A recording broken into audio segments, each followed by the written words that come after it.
Alright, we have our tags here on the left pane, which is to disable the Broadcom network adapter, disable and update the Realtek network adapter, roll back the video card driver, connect the Ethernet cable to the integrated Realtek adapter.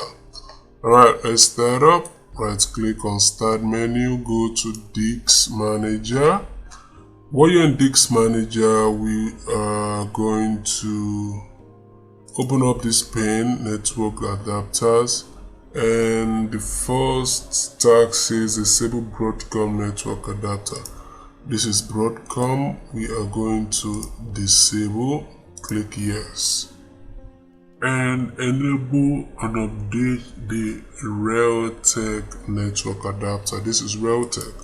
We have to enable and then update driver, search automatically.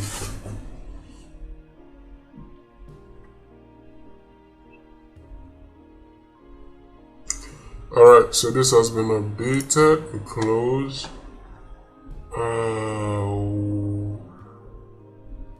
What else? We have to roll back the video card driver. Okay, so let's close up this.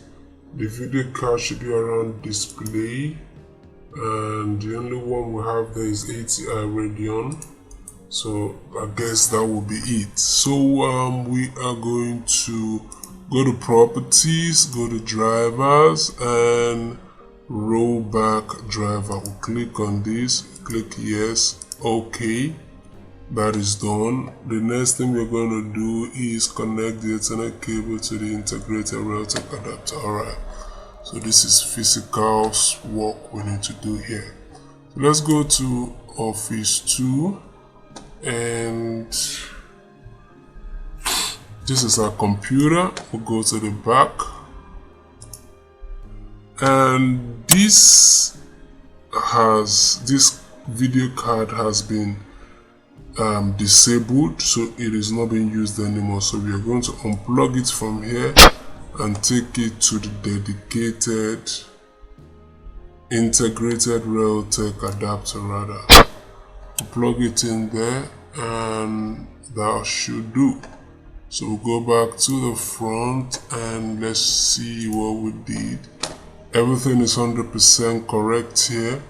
If this was helpful, consider sharing so that others can benefit also. Like and subscribe, comment. Thank you for watching. I'll see you in the next one.